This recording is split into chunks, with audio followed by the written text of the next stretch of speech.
we're glad you're going to be able to continue it as a member of the Court of Appeals. Thank you. You're welcome, sir. Mr. Lettre, let me give you a quote from Secretary Gates, the one favorite of many of us on both sides, Republican and Democrat. Quote, "In the 40 years since Vietnam, we have a perfect record in predicting where we will use military force next. We have never once gotten it right." Does that have something to do with intelligence?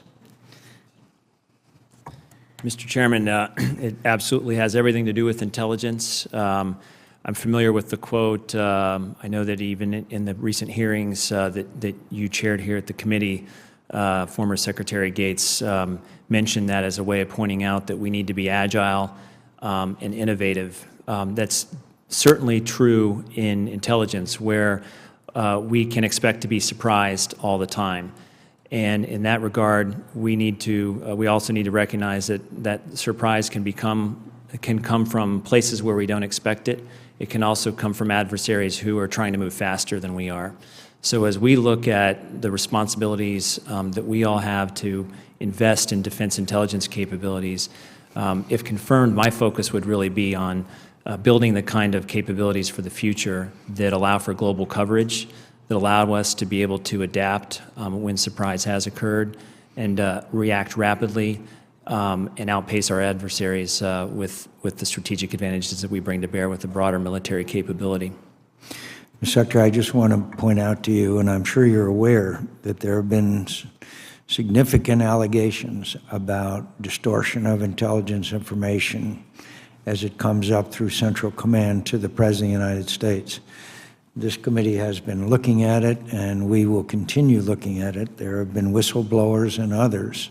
We have reached no conclusion on this situation, but we'll be continuing to look at it, and I suggest that you also make yourself aware of these allegations and can help us resolve them one way or the other. It's very disturbing, these kinds of allegations, as I'm sure you understand. Senator, I take those allegations, I view them very seriously. As I said in my opening statement, analysts need to be able to know they can speak truth to power and to call it like they see it.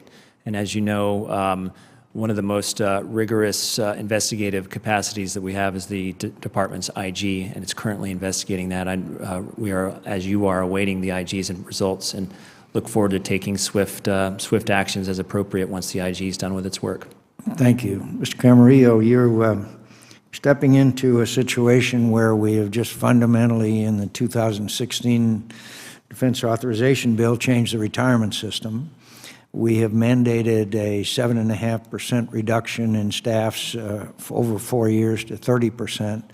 One of the major areas that we are working on is the unfortunate tooth-to-tail trend that has continued to cause us to have bloated staffs, bloated senior officers, too many senior officers, and it is going to be one of the major areas of our hearings and investigation in the coming year. And it is a consensus on this committee, as well as from the witnesses we've had in our series of hearings of outside individuals with many years of experience, both in and out of the Pentagon, that we need to do something about it. I hope you understand and appreciate that. Senator, I do. Certainly, the Department, as I understand it, is working right now to come into compliance with those requirements established under the Defense Authorization Act. And Secretary Carter, I think, announced today, looks forward to working with the committee on a broad review of the headquarters and Goldwater-Nichols issues that you've identified. Certainly, if I'm confirmed, I look forward to doing the same as part of that effort in collaboration with this committee. Thank you. Finally, Admiral Tidd, you mentioned General Kelly in your testimony, and we agree. He did an outstanding job and did speak truth to power. But more disturbing is what he noted in his testimony, that frankly, because of sequestration, which has nothing to do with you or him, it was an action taken by the Congress, that in the maritime domain, he said he's been forced to sit and watch nearly 75% of illicit trafficking pass through his AOR into the United States. Have you had a chance to authenticate or look at that? It's a pretty alarming fact that he cited in his testimony before this committee. Have you got a view on that? Yes, Chairman, I do. I've seen the figures that he cited, and I think, if anything, they may understate the gravity of the challenge. That said, I think what he has done is taken advantage of opportunities to work with partners to try to mitigate some of those shortfalls. But with regard specifically to sequestration, I would have to agree with the words that he used, which is that it would be catastrophic, that the effects of sequestration, specifically with regard to the U.S. Southern Command, would be catastrophic. And that's simply because of the difficulty that it poses in terms of being able to plan effectively, the inability to take advantage of long-term planning to have the right forces in place, and recognition that as the theater that probably is the last in terms of priority of resources because of very valid considerations in other parts of the world, if there are fewer forces available to be able to meet the challenges, that will affect Southcom most. So I think it's a very serious consideration. Thank you. Senator Reid. Thank you very much, Mr. Chairman. I'll follow the Chairman's lead by saying, Mr. Sparks, thank you very much for your service in so many different capacities, and I look forward to your continued service. And let me ask Secretary Lettre, one of the areas which is increasingly disturbing, I think, not only to myself but to the committee, is our inability to counter the information campaign of ISIL, which has many effects, both in the region and globally. This is a complicated interagency process. State probably has as big a lead as you might. Can you talk about, in your prospective role, what you would be doing to help this effort, not only to get information from their social contacts, et cetera, but also to disrupt their ability to communicate and attract adherents? Senator, there really are two areas where I would be most interested in seeing, if confirmed, how I could contribute by catalyzing effort in the defense intelligence enterprise. One is in support of the interagency efforts. Clearly there are parts of our government who have the lead responsibility for either in diplomatic channels or here in the homeland with respect to the responsibilities of DHS and FBI, to look at effective ways to counter the violent extremist message, and the extent to which we can contribute to that appropriately with defense intelligence capability, I would like to do so. The second area gets back to the point made earlier about innovation. This is an area where our adversaries are able to leverage, I think it was mentioned in the hearing earlier this morning, that sometimes you see as many as 90,000 Twitter comments or individuals on Twitter echoing the comments of violent extremists and the savages associated with ISIL. And this is something that they're capable of doing on a very rapid and immediate timescale. And as a government, we have not found the right formula for being able to respond to that. So this really does require focused innovation within government, within the defense intelligence enterprise. It requires us to look at how to better leverage our understanding of open source information and how to better understand social media and its role. And then the final piece is this is a very good example of where the best and brightest minds of the U.S. industry can be brought to bear to help us with solutions here, whether it's in Silicon Valley or other parts of the region where creativity and innovation is occurring. And so outreach to those communities is essential on this score. Thank you, Mr. Secretary.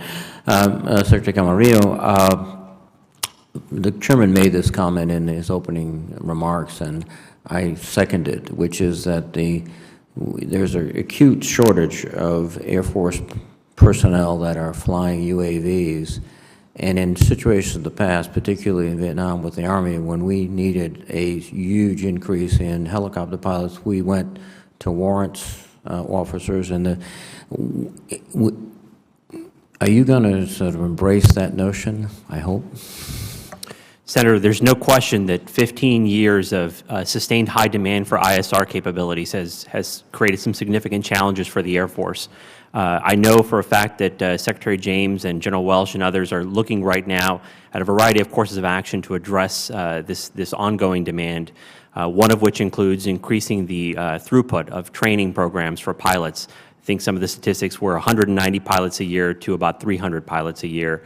These and other efforts, I certainly know that they're looking at all of those, and if confirmed, certainly would want to examine those options and work with Secretary James and General Welsh to get a result that addresses this shortfall. I think the chairman and I sort of share the same view, which is this is a highly specialized occupation, which you don't really have to put someone through the process of flying and then commanding and then going a staff job, et cetera.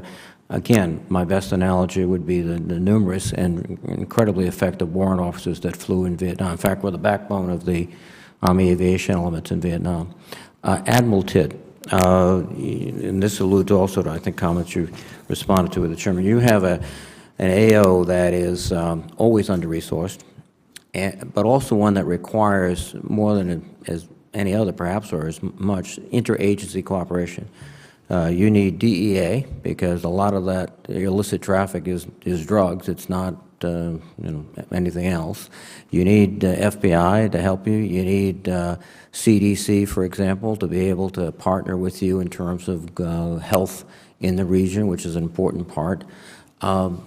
And it goes back to the point also the chairman made about sequestration, how it hampers your ability to respond. But more broadly, do you just a sense of how you want to work on this interagency process, bring all these entities together in a more effective way?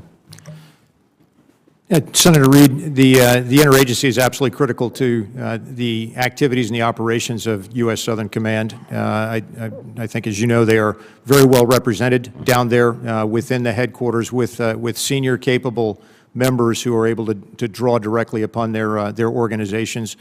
It is the role of the military commander, frankly, is to act as the enabling platform to be able to pull together and help support and coordinate the activities. In most cases, as you've recognized, it won't necessarily be a military end game to deal with the kinds of security threats that we'll be working with down there. Oftentimes, it may be a partner nation law enforcement agency, a partner nation military, or a U.S. law enforcement activity, and probably in the last instance does it end up being a U.S. military. But the role of the combatant commander to be able to pull together, synchronize all of those activities, and focus some of the efforts, particularly taking advantage of the experience that we have in understanding networks and being able to orchestrate an effective strategy to detect, illuminate, and ultimately to take apart networks. Thank you. Thank you very much, Mr. Chairman. Thank you, Mr. Chair. Thank you, gentlemen, for appearing in front of us today, and I want to thank your beautiful families for being here as well. I know they are very proud of you. Secretary Lettre, I would like to start with you. I am concerned about military intelligence support to our war fighters and our current military intelligence force structure. As we are facing complex and growing threats at home and abroad, the work of our intelligence professionals in answering tactical, operational, and strategic level intelligence requirements in support of the warfighter and national decision makers remains vital to defending our country. And I was informed that you did have a very good discussion with my staff yesterday, so thank you for taking time to do that. And I do look forward to working with you on ways that we can enhance our nation's military intelligence capabilities. Now, in your statement, you list as one of your top priorities to ensure that current operations receive necessary intelligence support. And I do believe there is a need to enhance our efforts against ISIS and other terrorist groups, not only in the CENTCOM areas of responsibility, but also in Africa, where they are making headway in expanding the so-called caliphate. In Europe, both General Breedlove and General Hodges have told me they need more military intelligence capacity to counter Russian and transnational terrorist groups. And considering the past intelligence failures that we have had on anticipating Russian actions since 2008, we really cannot afford to be surprised by our adversaries again. So will you commit to me that if you are confirmed, you will examine DoD military intelligence capabilities, their force structure, and command relationships, as INSCOM plays a role in that as well, and seriously consider those reforms which could enhance our intelligence support to the warfighter?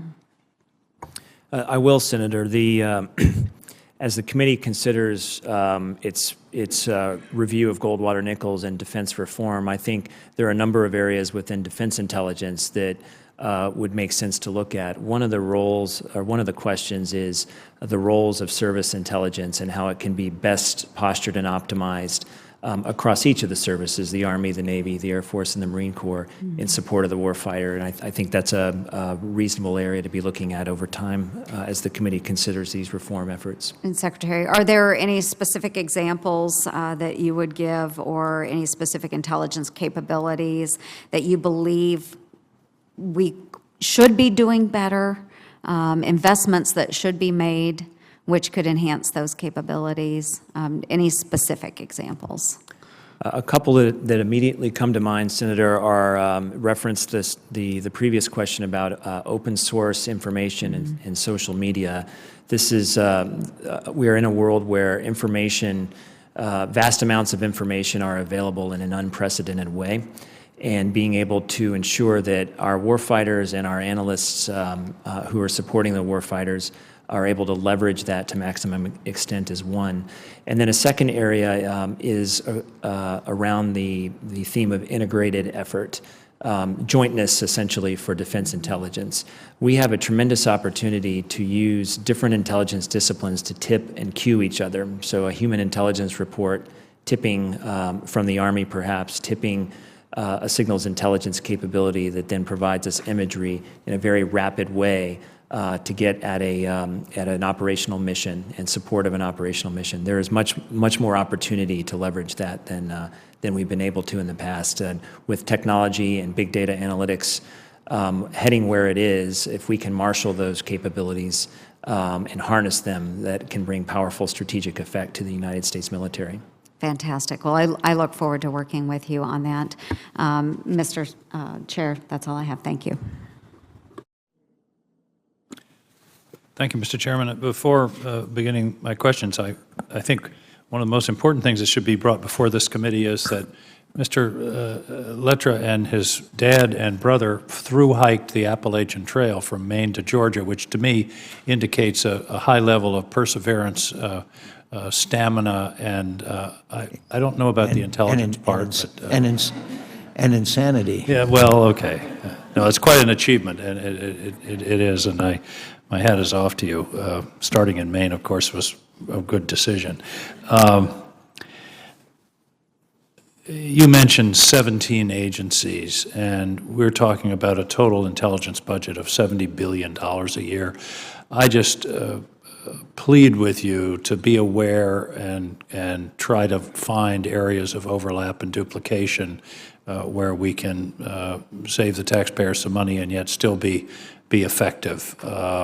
In terms of what you're doing is critically important. We heard this morning from Secretary Carter and General Silva about the importance of intelligence in this war with ISIS, but to the extent that you see areas of overlap, I hope that's something you will bring to us, bring to the Intelligence Committee, and bring to Jim Clapper so that we can try to do this as effectively as we can. It will remain a focus for me if confirmed, Senator. Based on direction so far from this committee and from the Secretary of Defense, to look for areas to reduce headquarters, for example, across the Department of Defense at the 25 to 30% level. The same thing is being looked at across defense intelligence in order to lean out headquarters where we can. But I would say that one of the main purposes of my office, in parallel with Director Clapper and his team, is to look for both efficiencies and effectiveness so that those 17 organizations increasingly are working in a joint way so that the whole is greater than the sum of its parts operationally, but also from a good stewardship of the taxpayer dollar perspective as well. Thank you. One of the great challenges of a very recent challenge in terms of intelligence is the going dark phenomenon, encryption, worldwide encryption, which means that unless some solution is found, which is very difficult, as you know, signals intelligence isn't going to be as important as it once was. Do you see or do you believe it should be a priority to rebalance toward human intelligence in order to compensate for this loss of capacity? That's one piece of the response that's necessary, Senator. We need to pursue excellence in all of our intelligence disciplines, human intelligence, signals intelligence, geospatial intelligence, and so forth. But within the confines of the going dark problem, I think it's important to underscore, it is unfortunately the case that adversaries are learning from the amazing operations that our military and our intelligence and law enforcement community are able to conduct, and learning how to avoid the watchful eye.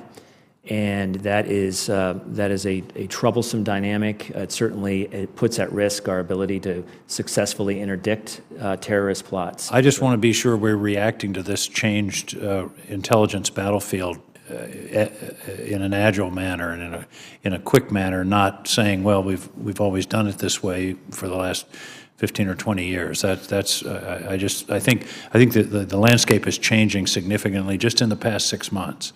And we have to really react to that. One final, not really a question, but the issue of analytic integrity, the chairman mentioned this. This is something that is of the gravest concern, because if our leaders, if the president isn't getting good intelligence, good, straight information, it can have disastrous results, and I mean disastrous results. So not only do we look forward to the response to the Inspector General's report, but I think as a leader of an intelligence agency, you have to continually work on the issue of analytic integrity. There's always a human tendency to tell the boss what they want to hear, and I hope that will be a priority for you. It will remain a priority, Senator. This is also an area where the Secretary of Defense and other defense leaders have made a point of repeating how important it is that their expectations are met, that analysts know they can and should speak truth to power. Their expectations for good data, that's the expectation that we want to meet. Mr. Camarillo, I've used up my time. I would like, for the record, if you could give us your thoughts. We did a piece on retirement in the Defense Authorization Act, as you know. What other areas of attention should we be making in terms of personnel focusing on efficiency, but also retention and recruitment?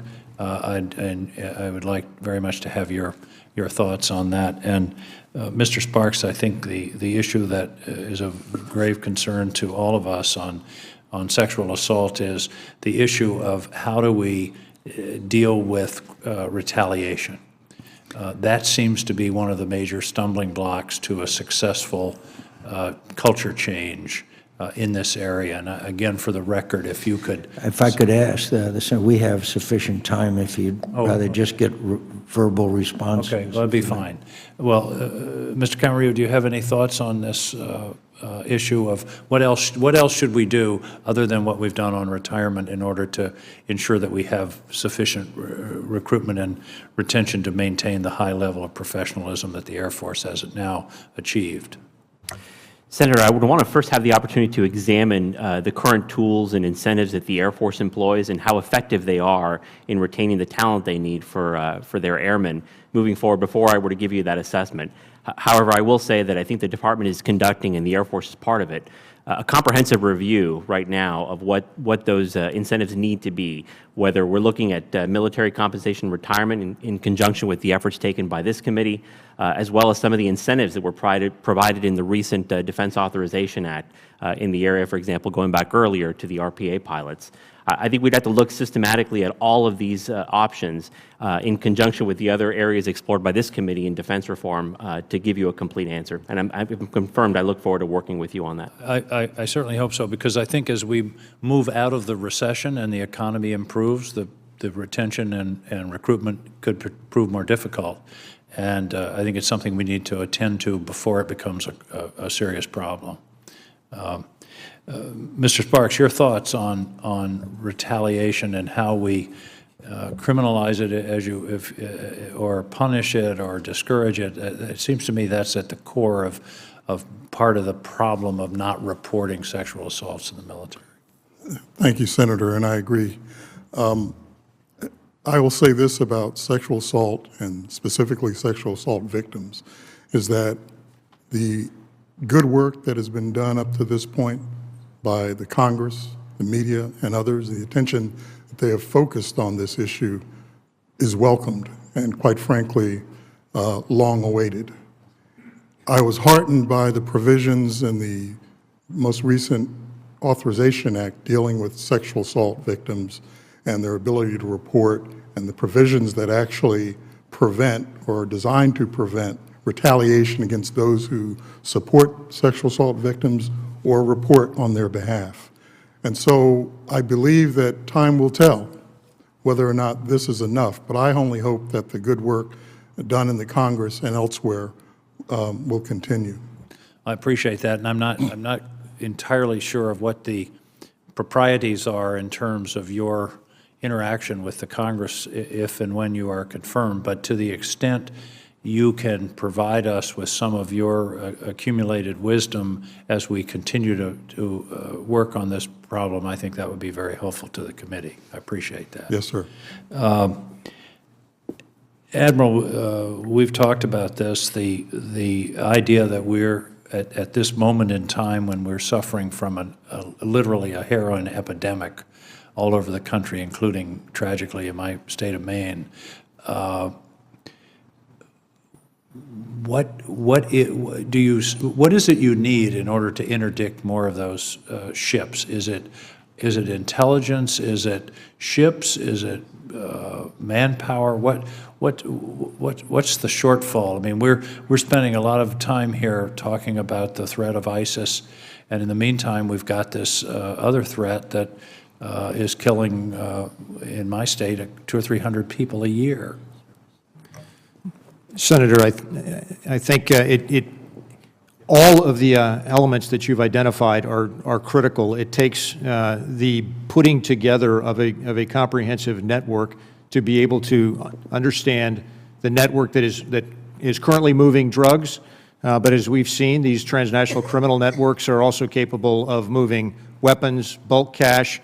They're engaged in human trafficking, and so it is an entity that is a network out there, and we've got to understand that network. We've got to be able to illuminate it and dismantle it, and that's going to take the efforts of the elements of our intelligence community, our law enforcement community, ultimately pieces of our military, not the high-end pieces of the military, frankly, but enough to be able to support that end game of interdiction. Well, because you are where you are, assuming you're approved at Southcom, you're going to be in the point of this, and to the extent you can tell us what you need, not necessarily in terms of military assets, but comprehensively, because this is a true crisis in this country today, and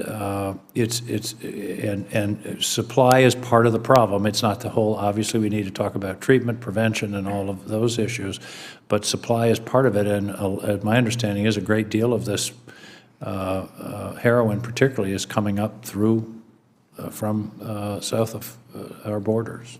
That's correct. My understanding is that all of the heroin that comes into the United States is coming from countries just to the south of our border.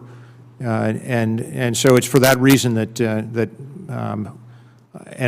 if confirmed, I'd absolutely look forward to working with you to try to describe in a compelling manner just exactly what the force elements might be. But I would caution that there will be no single source, single point solution to this problem. If there was, it would have been discovered and implemented a long time ago. As you have pointed out and as we have discussed, the supply reduction is only a piece of the problem. The demand reduction is the part that an equal degree of effort will obviously have to be devoted to if we